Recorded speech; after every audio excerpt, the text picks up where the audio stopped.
Polyphony Digital have just announced an update, a big one to Gran Turismo 7, and they're calling it Gran Turismo 7 Spec 2.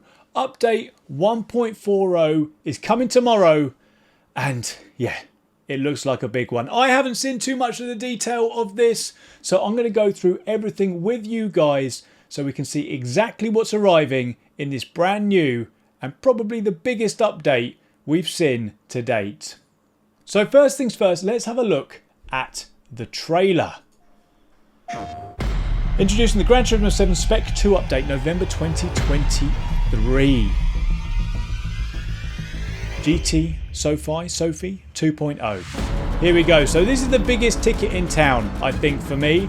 Sophie is here. I'm going to say Sophie, whichever way around it is here. So the next generation of AI has arrived to Gran Turismo 7. There's a brand new track, Lake Louise. So you've got the long, you've got the short, and you've got an oval, which is pretty funny for snow races. We got a Dodge Charger, Dodge Challenger, third car, Lexus LFA, fan favourite that one. Mercedes-Benz 190E, Nismo 400R. What else we got? The Porsche 911 GT3 and one. Yep, the Tesla Model 3 Performance. So 7 new cars coming to the game. Here's some more shots of the trucks going around that snow. Let's have a look at the detail. So having watched the update trailer, as always, there's some accompanying spiel that goes into a bit more of the detail. So let's have a look at that now. There are 1, 2, 3, let's have a look. 4, 5, 6, 7, 8, 9, 10, 11 points to go through. So let's have a look through these. So since its launch on the 4th of March 2022, Gran Turismo 7 has been relentlessly continued to evolve, or has relentlessly continued to evolve without any break. Now on the 2nd of November 2023, so that's tomorrow, an update of an unprecedented scale will be introduced. The Spec 2 version, in brackets 1.40. With this version, we're adding more attractive and varied cars, a long-awaited snow track, and a whole slew of new features that will enhance the gameplay even further. We hope that this version update will bring more fulfillment and joy to your in-game car life. So let's have a look. So our following is a list of contents that's in update 1.40. So we've got a new cinematic intro. So they've replaced the old intro with the new one. I'm surprised by that. I'm surprised they've spent time doing that, to be honest. But hey, it looks pretty good from the stills. You can see the 24-hour of Le Mans there. You can see, what is that? Is that a Porsche car and a Mazda in the garage? Some sort of rally car on the snow track, and then the Porsche 911 GT3 RS. Or no, GT3 RS. And then you got a Mercedes as well around, I presume, the Nordschleife. So a new cinematic intro. We've got 7 new cars, from muscle cars to the latest EV sports cars. So just to recap, Dodge Charger. We've got a Dodge Challenger, so a pair of Dodges. Lexus LFA, a fan favourite, mainly because of the sound of that thing. The Mercedes-Benz 190E, the Nismo 400R, the Porsche 911 GT3 RS, the brand new one, and the Tesla Model 3 Performance. So a mixture of like American muscle, you've got old school cars there in the Lexus LFA and the Mercedes-Benz 190 and the Nismo 400R, and then you've got the newer stuff, the GT3 RS and even an electric Model 3. So there are your new cars. There's a few screenshots of them. The new track is a third thing to be mentioned here. The Lake Louise track. So we've got a long track, a short track and a tri-oval. The first snow track in Gran Turismo 7. Now I personally have never raced on a snow track before. That should be quite exciting. It looks pretty cool in the bottom right there around that oval. That does look pretty cool. So excited to see what that's about. Number 4, 3 extra menus will be added to the cafe. Road going racers, Lexus and Red Bull X Series. So normally I wouldn't be too excited about the old cafe, if I'm completely frank about it, because of the AI. Now the previous generation AI and the AI that we're all used to is basically, it's normally like a bit of a rabbit chase. And what I mean by that is you start and then it's just everybody is so slow in comparison that you've just got to beat them by the end. You start so far back, and then you've got to beat them by the end. And normally you do. But with the introduction of SoFi, this could make these a lot more interesting and something that I may well revisit, to be quite honest with you. So there's some new menu books there. A plethora of new challenges is number 5. A plethora. It's a good word. Including weekly challenges, evolving the way to experience world circuits. So let's have a look. Let's have a read through this. World Circuits Pavilion, where you can take on many different races around Europe, the Americas and Asia, will greatly evolve. In Spec 2, there will be 5 standard level and 2 expert level races added. Plus the arcade race will evolve into the quick race and make it easier to use. Also, in addition to the standard AI drivers, on the PS5 version, it will be possible to race against Gran Turismo SoFi, the prototype racing AI agent for which development is still ongoing. There will be a new event directory menu that will allow you to easily search and join races from a list, and there will be a new weekly challenges feature that awards you prizes for clearing all of the races contained within. The weekly challenges menu will appear after watching the ending movie, and the events will change to a new set every week. That's pretty cool. Fresh stuff for us to do every week. It kind of reinvigorates all the old stuff with SoFi and gives us brand new stuff every week with the changing challenges. It's pretty cool. A master license will be added.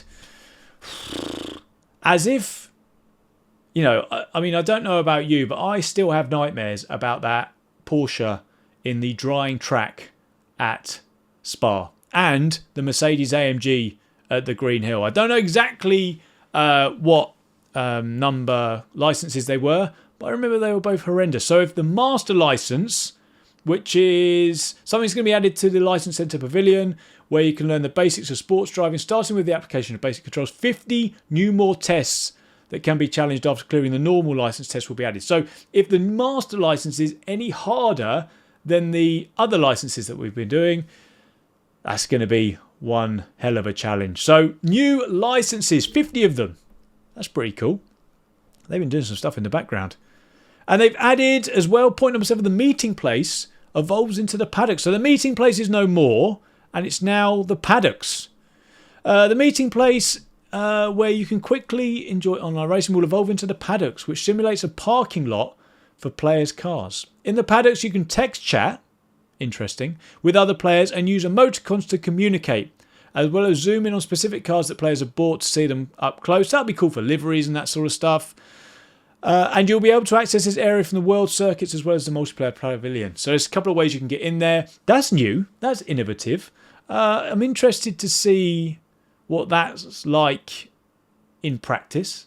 Maybe it's something we didn't know we needed. I don't know. Eager to check that one out. So the meeting place evolves into the paddocks. Number 8, up to 4 players will be able to race in split screen mode if you've got a PS5.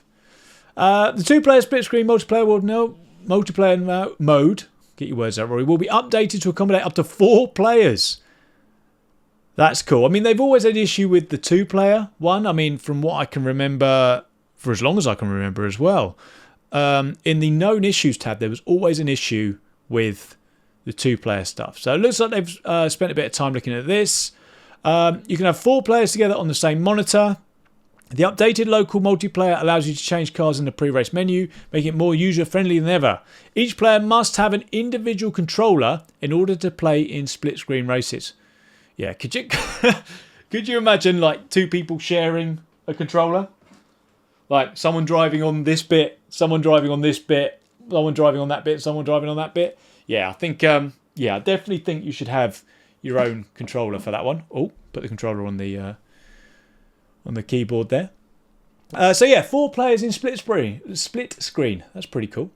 Slow shutter speeds will be added, making race photos even more versatile. So that's for people way above my creativity level. Basically, you can take better photos by messing around with the shutter speed. So that's like blurriness and sharpness and all that sort of stuff, I think. Don't know.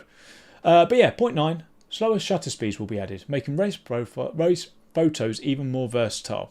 Nice for those who like to take photos. And it is a really pretty game. When you take photos, I mean, I do it for my thumbnails in my videos. You can make some really nice stuff. So some people will be really, really happy about that. There's some new Scapes spots. Of course there is. It's an update. It wouldn't be an update without more Scapes, would it? We've got the Polyphony Digital Tokyo office. Wow. You can see what's going on in the office, if that's the office. And the players' favourites. A new Scapes collection will be added. A special player's favourite section will be added to Scapes. Let's just have a look at the detail here. Introducing spots that are popular amongst players. And the Polyphony Digital Tokyo office will be added as a new spot commemorating the 3,000th photo spot added to the mode. 3,000th? Crikey. Didn't know there was that many. Point 11. Well, this is the last one actually. A new dashboard is here where you can get an overview of your game progression. A new dashboard where you can get an overview of your progress in the game from the number of cars in your garage to your progression in the world circuits, collector level, etc. will be added. Now, for me, as a predominantly... Actually, no, it's pretty cool, actually, that you can look at things on a holistic level. Because some people like to complete this game offline. And to be honest with you, with the introduction of Sophie, I think I will be much more interested in doing this now. Because when, as I say, you're just doing rabbit chase, it's not a challenge. But if you've got really good AI, then this can be a real challenge. So you can see everything in one place, which is cool. Be interesting to see if we can complete that dashboard at some point. What I'm looking for here is our online driver rating on there? Now, that's something I would like to see. You know, the points, whether you've got 50,000, 70,000, however high it goes, 100,000. So we used to have Kudos Prime before, but then when GT7 arrived, it disappeared. So yeah, be interesting. I can't see it there, but hopefully that's in there somewhere. But yeah, that is 11 things, the detail of the 11 things that have been changed for this brand new update, GT7 Spec 2 1.40. So yeah, big things are happening on Gran Turismo 7, and I for one am extremely happy about it, and I think some of you, or most of you, will be as well, because I hear all the time it's not just about the online element or the sport mode of Gran Turismo that people care about, it's the offline, well not the offline, but the single player parts of the game. And this, with the introduction of the new AI, is going to, for me, open that right up. And there's a load of other things as well that I think, well, what stands out to me is the 4-player split screen. That's pretty cool. New tracks and new cars are always welcome, of course. But yeah, I think all in all, this could change things quite drastically on Gran Turismo 7.